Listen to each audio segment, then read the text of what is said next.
Good morning fifth class. आप सभी हिंदी की बुक निकालेंगे। आप सभी बच्चे अपने घर पर रहें, सेफ और सुरक्षित रहें।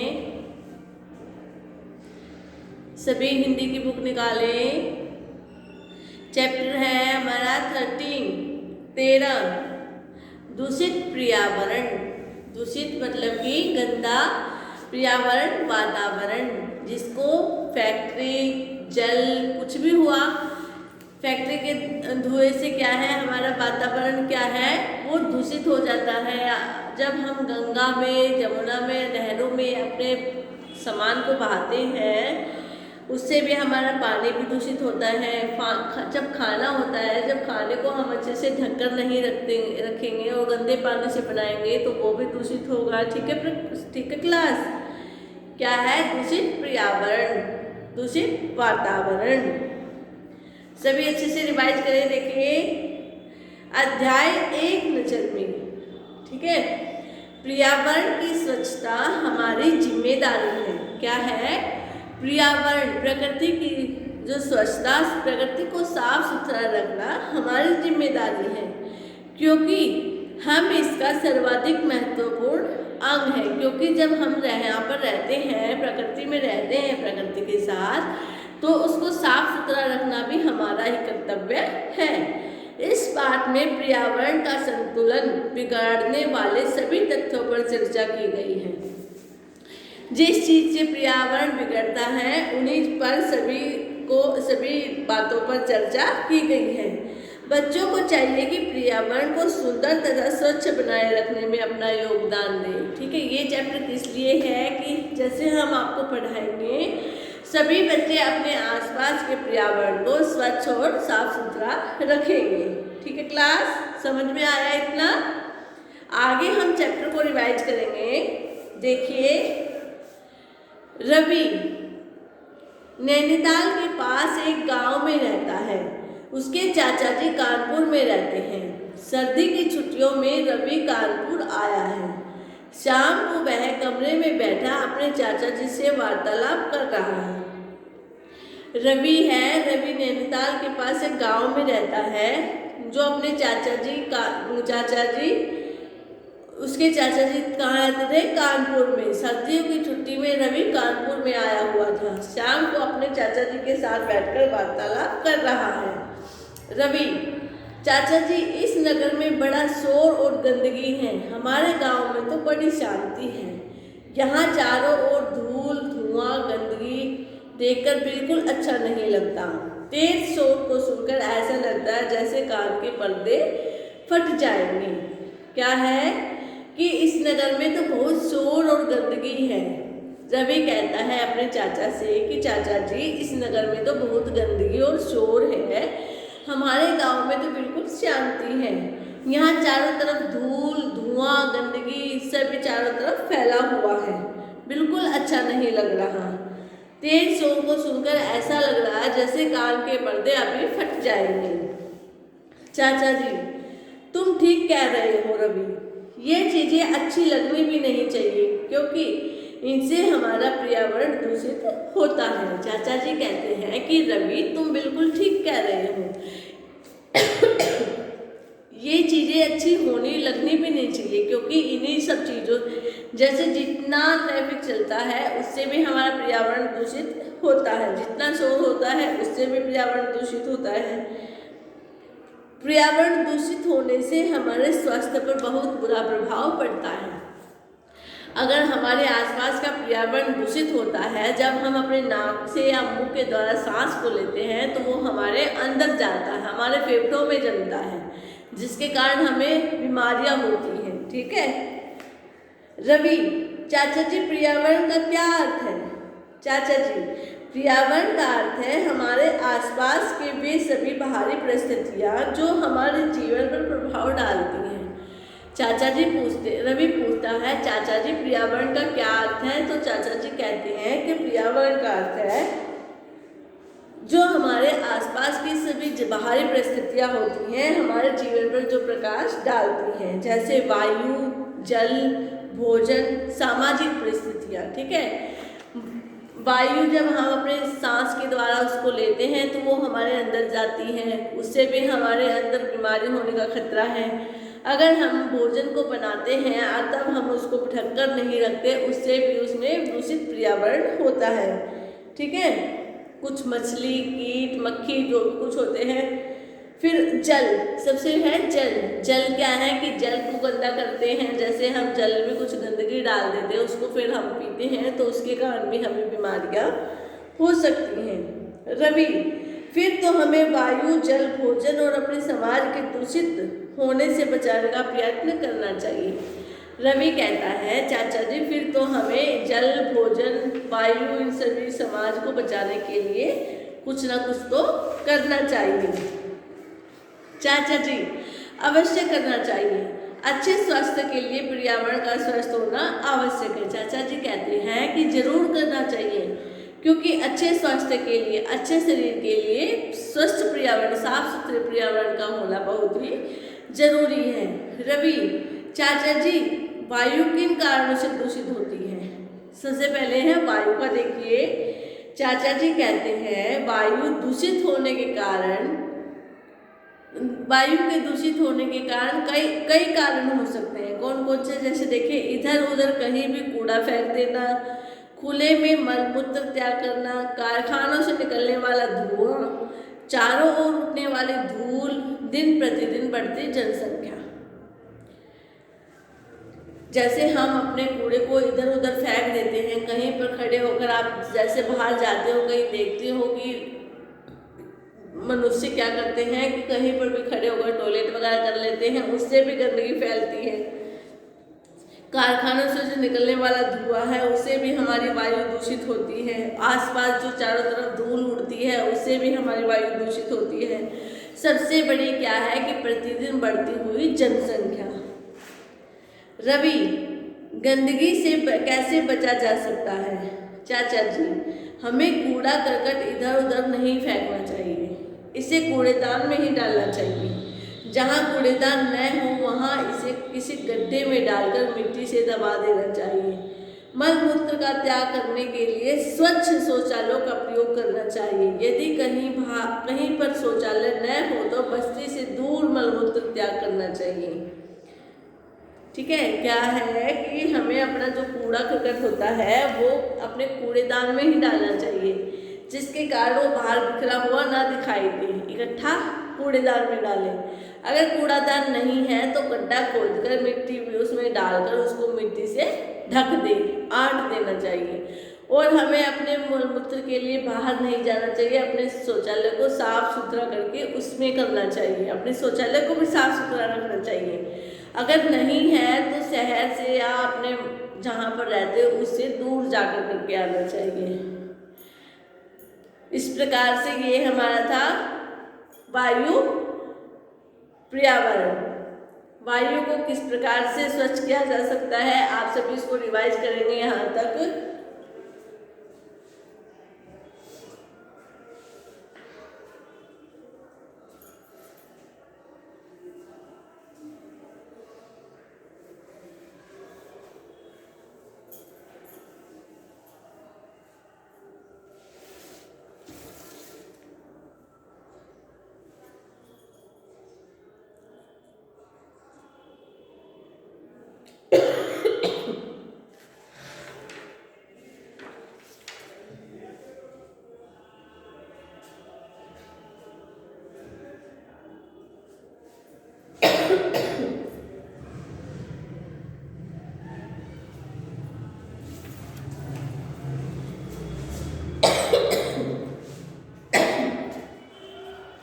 सभी को समझ में आया है इतना?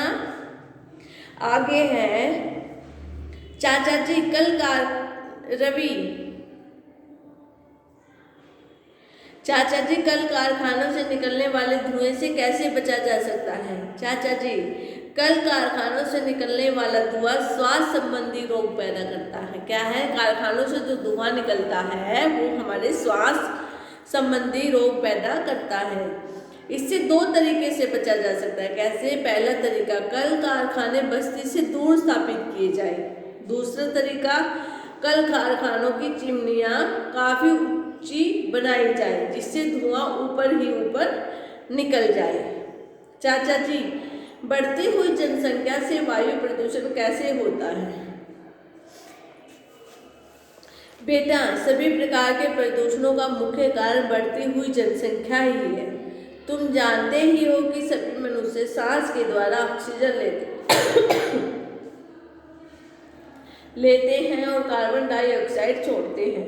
इसके विपरीत पेड़ पौधे डाइऑक्साइड लेते हैं और ऑक्सीजन छोड़ते हैं।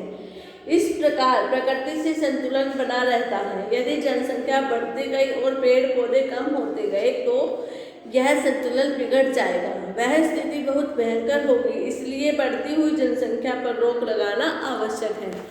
जिस प्रकार हमारी बढ़ती हुई जनसंख्या जिस तरह बढ़ती रही, आगे ही ऐसे बढ़ती रही और पेड़ों को काटकर हम वहाँ पर अपने रहने के लिए मकान बनाते रहे तो हमारा जो पर्यावरण है वो और भी फैलेगा, क्योंकि जब पेड़ ही नहीं रहेंगे तो हम अपने श्वास के लिए शुद्ध हवा कहाँ से लेंगे।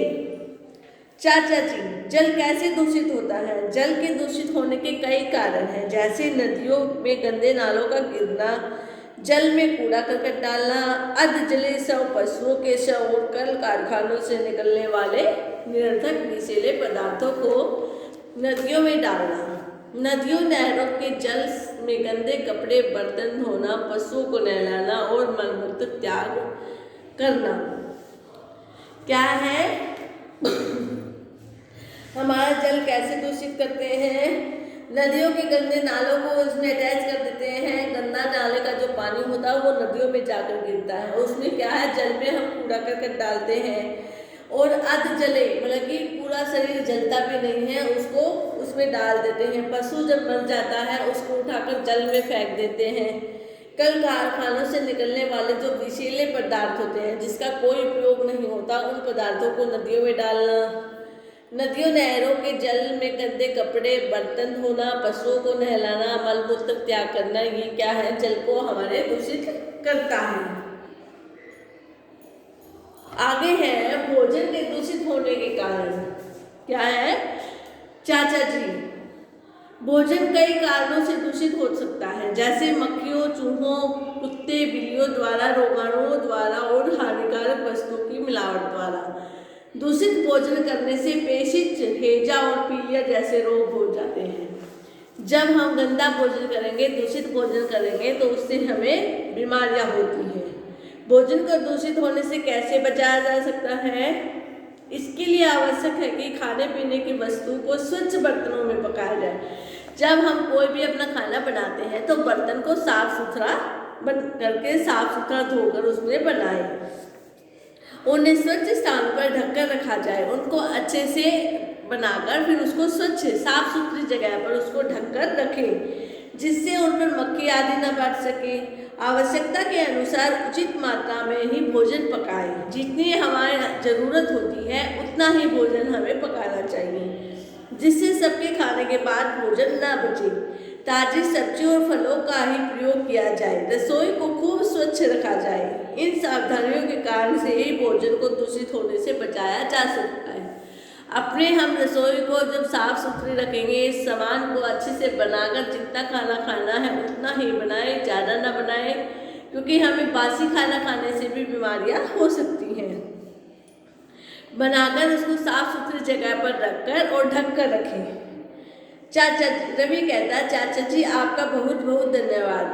आज आपने मुझे बहुत उपयोगी बातें बताई हैं। वास्तव में पर्यावरण को प्रदूषण से बचाना तो हमारे अपने बस में है। मैं ये सब बातें अपने मित्रों को भी बताऊंगा।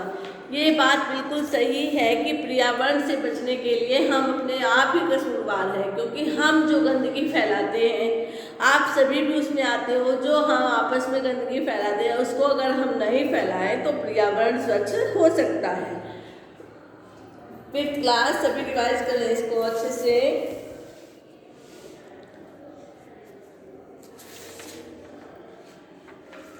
रवि चाचा जी को धन्यवाद देता है कि आपने मुझे पर्यावरण के बारे में अच्छे से समझाया। मैं भी अपने मित्रों को जाकर समझाऊंगा ताकि वे पर्यावरण दूषित ना करें। तो हम आपको भी यही शिक्षा देते हैं कि अपने आसपास स्वच्छ साफ सुथरा रखें, पर्यावरण को दूषित ना करें, गंदगी भी ना फैलाएं। ठीक है क्लास, सभी अच्छे से रिवाइज करेंगे।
सभी बच्चों ने रिवाइज किया, फिर क्लास समझ में आया। दूषित पर्यावरण को कैसे कैसे बचाना चाहिए, हमें आसपास सभी को साफ सुथरा रखना चाहिए।